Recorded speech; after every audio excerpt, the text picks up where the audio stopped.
Hello students. Class 11th accountancy unit 1 introduction to accounting आपका चल रहा था, जिसमें मैंने आपको तमाम थ्योरेटिकल बातें बता दी हैं। हमारा बेसिक अकाउंटिंग टर्म्स चल रहा था, जिसमें हम सारे वर्ड्स का मतलब समझ रहे थे जिसको हम अकाउंटिंग प्रोसेस में इस्तेमाल करेंगे। तो सारे वर्ड्स का जो भी आपका था टर्म, वो सारे टर्म का हम मीनिंग समझ रहे हैं। बेसिक अकाउंटिंग टर्म्स जिसको हम कहते हैं, सारे मीनिंग्स को जब हम समझ लेंगे तब हम जब आगे की अकाउंटिंग प्रोसेस को आगे बढ़ाएंगे, जब हम प्रैक्टिकल क्वेश्चन पर आएंगे तो उसमें बहुत सारा वर्ड्स, बहुत सारा ऐसा टर्म्स होगा जो आपको अभी ही समझा देंगे, तो उस समय आपको प्रॉब्लम नहीं होगा। तो यूनिट 1 में आपका जितना भी बेसिक अकाउंटिंग टर्म्स है उन सबको आपको जानना है, ताकि जब आप अकाउंटिंग प्रोसेस में आगे बढ़िएगा, जब आगे का प्रॉब्लम को सॉल्व करिएगा, आगे का जब रिकॉर्डिंग होगा, क्लासीफाइंग होगा, आपका समराइजेशन होगा, कम्युनिकेशन होगा, इंटरप्रिटेशन होगा, तो जो भी आपका प्रोसेस को जब हम फॉलो करेंगे तो उसमें बहुत सारा ऐसा बेसिक अकाउंटिंग टर्म्स आएगा जिसका आपको मतलब पहले से पता होना ज़रूरी है। उस समय अगर आप मतलब समझने बैठ जाओगे कि इस वर्ड का क्या मतलब है, इस टर्म का क्या मतलब है, तो फिर आप अकाउंटिंग ठीक से नहीं कर पाओगे। इसलिए सब सारे वर्ड्स का मतलब जो है हम वो पहले ही पता करके रखेंगे। लास्ट वीडियो में मैंने आपको एक्सपेंस, इनकम, एक्सपेंडिचर के बारे में बताया था कि क्या एक्सपेंस होता है, इनकम होता है, और कैपिटल एक्सपेंडिचर क्या है, रेवेन्यू एक्सपेंडिचर क्या है, डिफर्ड रेवेन्यू एक्सपेंडिचर क्या है। तो इन सब के बारे में मैंने आपको लास्ट वीडियो में बताया था। आज हम स्टार्ट करेंगे कि प्रॉफिट किसे कहते हैं, गेन किसे कहते हैं, लॉस किसे कहते हैं, और परचेज किस क्या है, मतलब परचेज का बिजनेस में क्या मतलब होता है। ये सब कुछ हम आज बेसिकली समझेंगे। सबसे पहले हम आते हैं आपके प्रॉफिट पर, जो कि वर्ड का मतलब हमको बहुत पहले से पता है।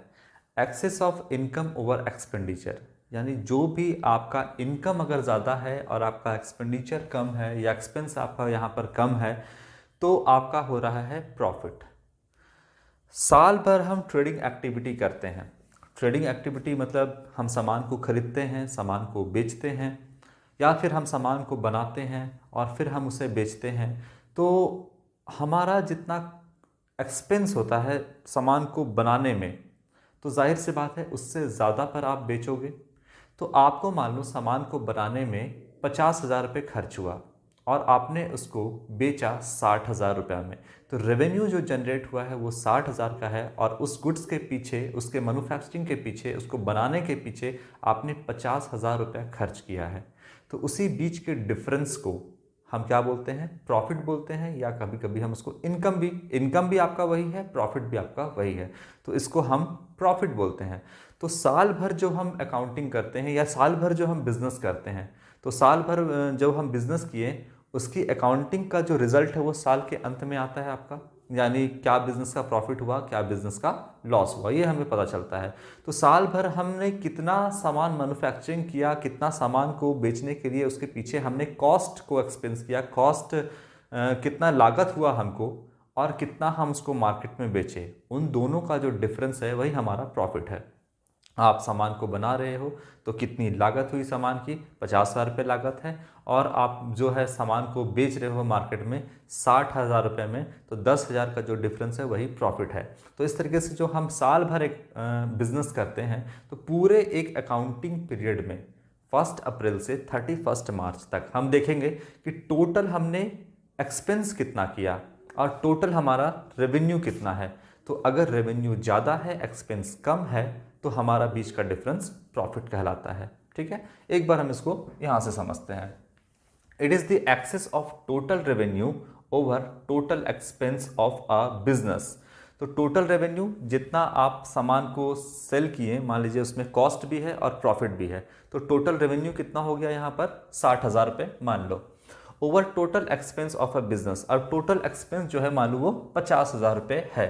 तो enterprise for an accounting period, पूरे अकाउंटिंग पीरियड में, मान लो पूरे एक साल में 1 अप्रैल से 31 मार्च, ये आपका अकाउंटिंग पीरियड कहलाता है, पूरा एक साल। तो इस अकाउंटिंग पीरियड में जितना आपका रेवेन्यू जनरेट हुआ और जितना टोटल इसके पीछे एक्सपेंस हुआ, इन दोनों के डिफरेंस को क्या बोलते हैं, प्रॉफिट। इन दोनों के बीच के डिफरेंस को हम क्या कहते हैं, इन दोनों के बीच के डिफरेंस को हम कहते हैं आपका प्रॉफिट। ठीक है। पूरे एक साल में कितना सामान बेचा गया, उससे कितना टोटल रेवेन्यू जनरेट हुआ और उसके पीछे हम टोटल एक्सपेंस कितना किए। तो पूरा रेवेन्यू जो यहाँ पर जनरेट हुआ वो आपका एक्सेस ऑफ टोटल रेवेन्यू, ये टोटल रेवेन्यू ज़्यादा होगा, एक्सपेंस कम होगा, तो बीच का डिफरेंस प्रॉफिट होगा। अगर इसका उल्टा हो जाए, excess of total expense over total revenue या total revenue excess of total expense over total revenue, अगर ये उल्टा हो जाए तो हमको लॉस होगा।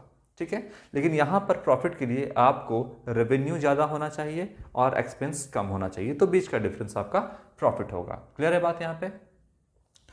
पूरे एक अकाउंटिंग पीरियड में profit increases the investment of या फिर कैपिटल ऑफ ऑनर।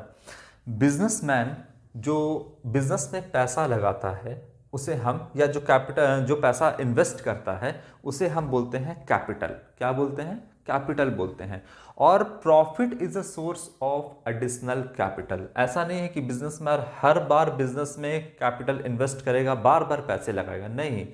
जब वो बिजनेस में स्टार्ट किया, मान लीजिए बिजनेस में 5 लाख रुपए लगाया और तो वो उसका कैपिटल हुआ। इन्वेस्टमेंट कितना हुआ? 5 लाख, यानी ऑनर ने पैसा 5 लाख रुपए लगाया तो वो उसका ऑनर का इन्वेस्टमेंट था, जिसे हम कैपिटल कहते हैं। अब बार बार बिजनेसमैन इन्वेस्ट नहीं करेगा पैसे को, वो क्या करेगा कि जो प्रॉफिट होगा उसी को कैपिटल में ऐड करेगा और उसी से आपका कैपिटल बढ़ेगा। तो यहाँ पर जो है profit is a source of additional capital. ठीक है, तो जो भी प्रॉफिट होगा उसको हम कैपिटल में जोड़ेंगे, इससे बिजनेसमैन का कैपिटल भी बढ़ता है।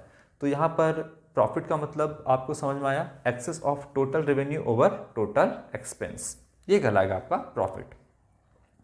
इसके बाद अगर ये प्रॉफिट है तो गेन का क्या मतलब है? गेन का मतलब है कि ये आपका थोड़ा नॉर्मल ट्रेडिंग एक्टिविटी से हट कर होता है।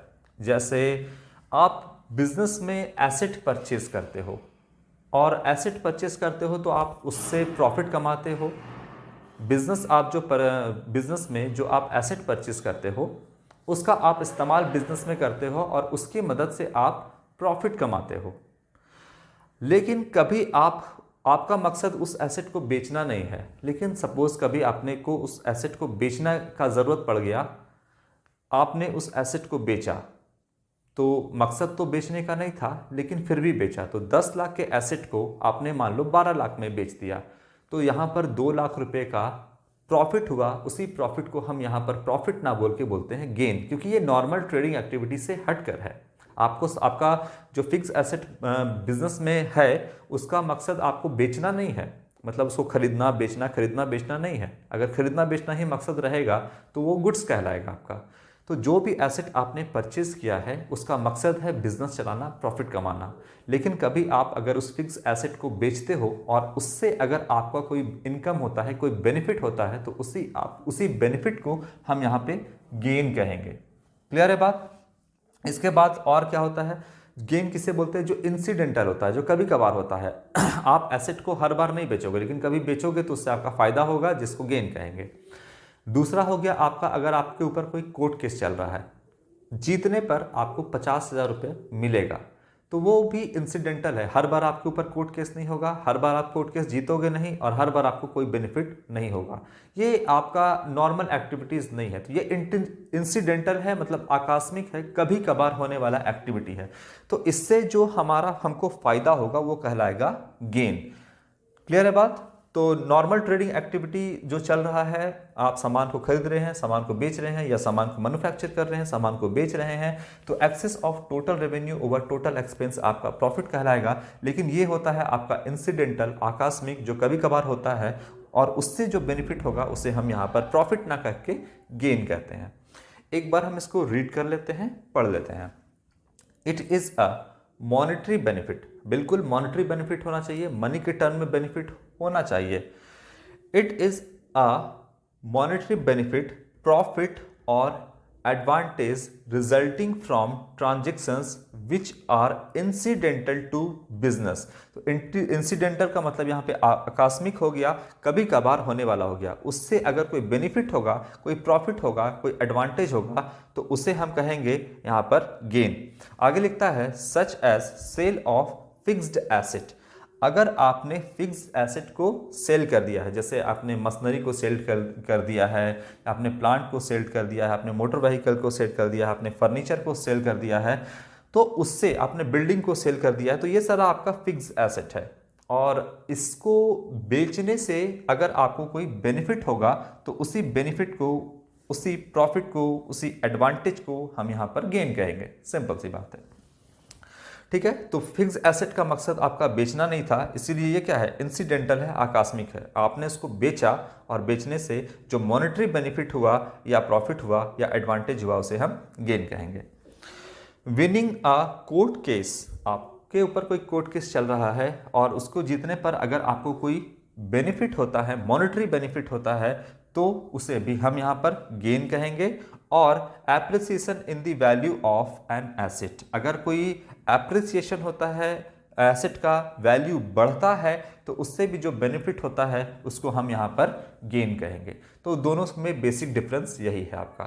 क्या है, excess of total revenue over total expense, तो दोनों के बीच का डिफरेंस। प्रॉफिट ये आपका नॉर्मल ट्रेडिंग एक्टिविटी है और ये आपका नॉर्मल ट्रेडिंग एक्टिविटी से हटकर है, मतलब इंसिडेंटल है, कभी कभार होने वाला। फिक्स एसेट को बेचना, कोर्ट केस जीतना, या फिर आपके एसेट का वैल्यू एप्रिसिएट होना, ये सब कुछ आपका कहलाता है गेन। एग्जाम्पल भी हम यहाँ पे देख लेते हैं, जैसे अब बिल्डिंग कॉस्टिंग, बिल्डिंग आपका फिक्स एसेट है और इसका कॉस्ट जो है बिल्डिंग का वो है आपका मान लो 10 लाख रुपए। अब 10 लाख का बिल्डिंग है, is sold for ₹12 lakh. 10 lakh के बिल्डिंग को, जो कि आपका फिक्स एसेट था, आपका बिल्डिंग बेचने का मकसद नहीं था, लेकिन 10 लाख के बिल्डिंग को जो कि कॉस्ट था, लागत था उसका, उसको आपने 12 लाख रुपए में बेच दिया।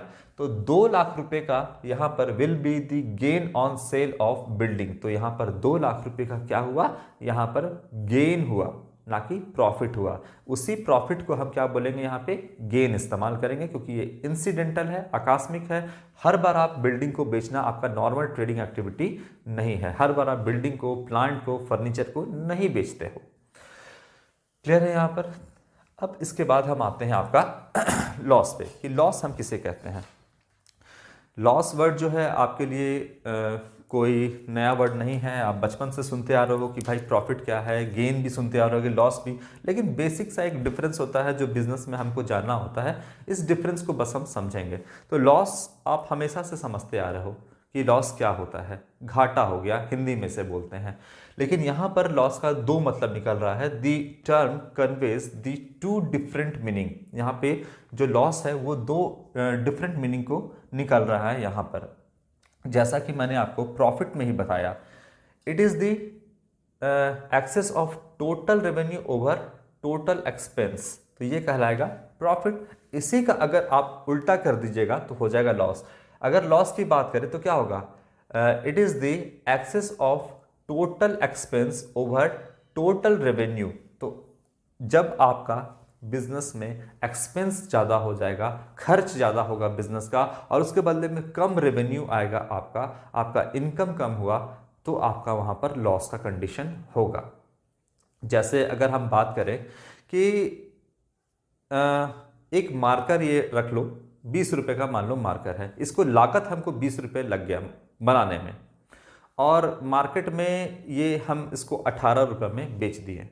तो लागत ही था हमको 20 रुपया और मार्केट में हम इसको 18, तो 2 रुपये का आपका लॉस हो गया यहाँ पर।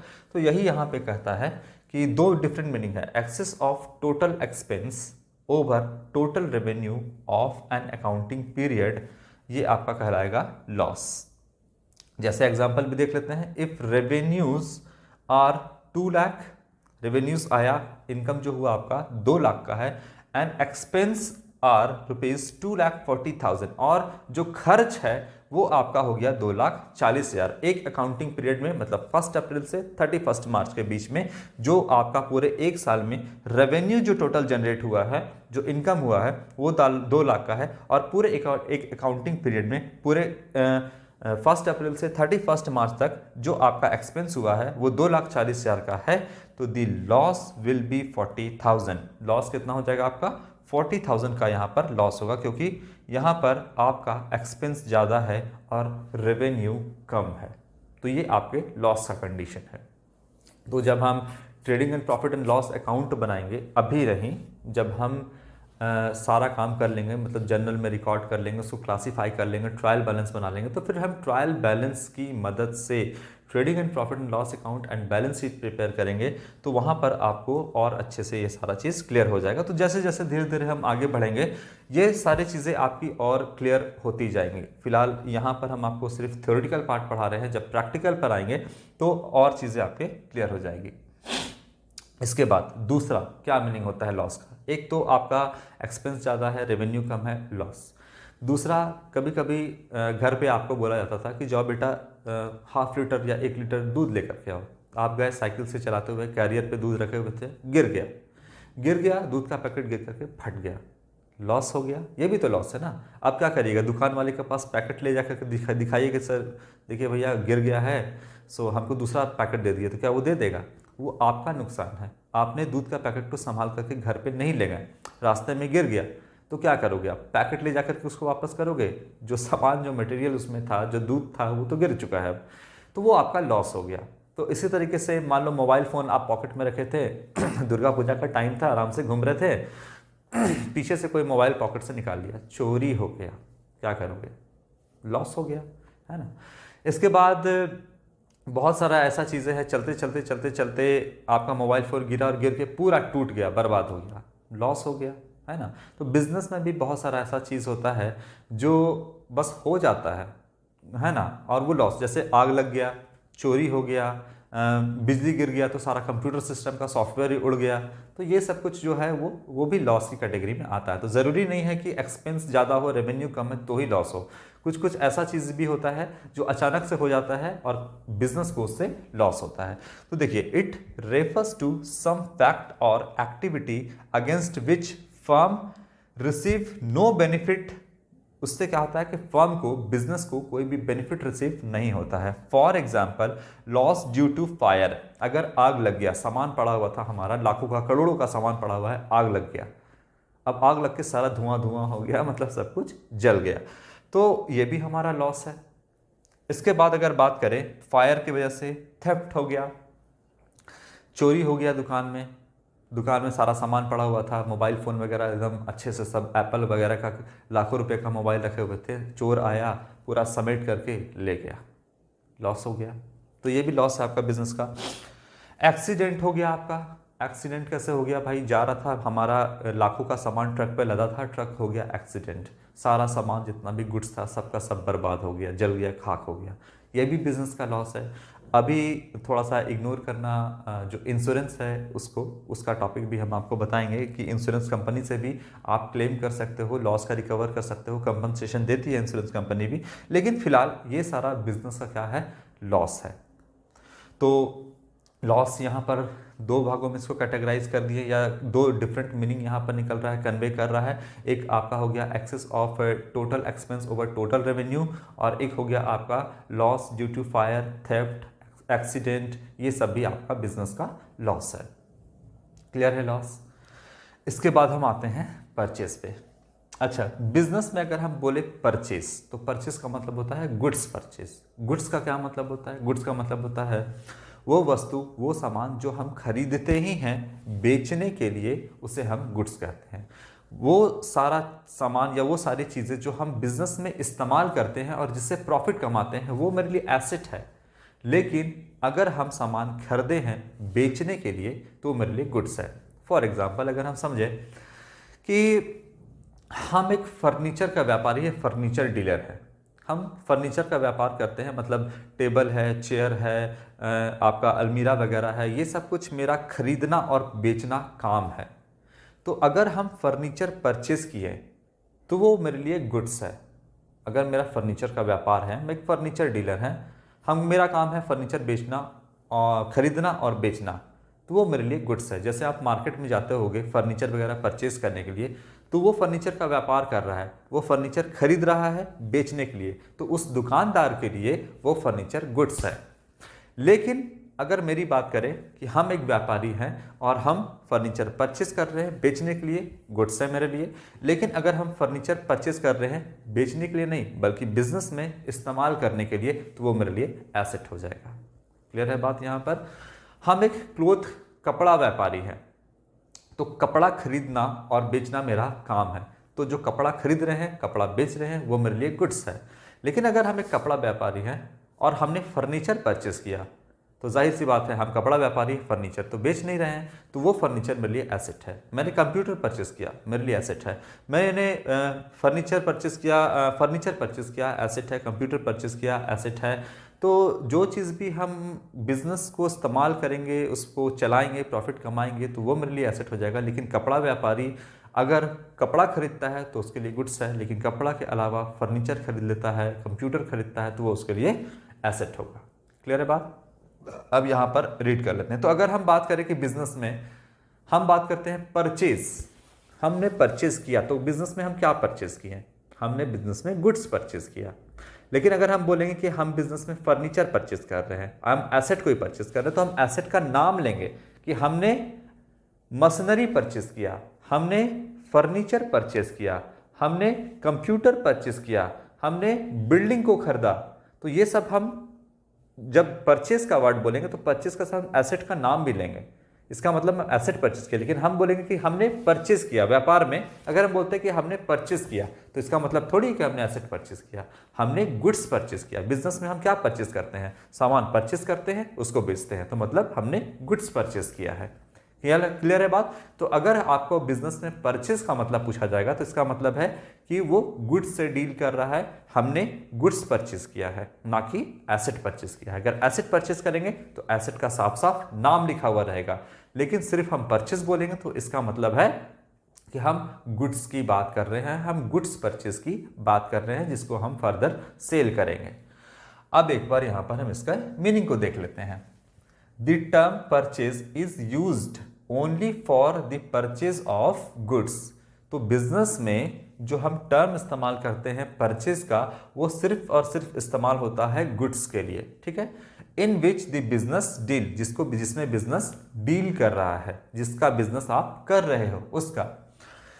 यहां पर वही एग्जांपल अभी दिया है। For example, if a cloth dealer, मतलब जो एक कपड़ा व्यापारी है, परचेज क्लोथ फॉर सेल, उसने कपड़ा खरीदा है सेल करने के लिए, तो दी क्लोथ सो परचेज, तो उस तरीके से जो आपका क्लोथ परचेज किया गया है, कपड़ा परचेज किया गया है, विल बी कॉल्ड गुड्स, तो वो कहलाएगा गुड्स। तो एक आपका क्लोथ डीलर है जो कपड़ा खरीदता है, तो कपड़ा उसके लिए गुड्स है। सिंपल सी बात है।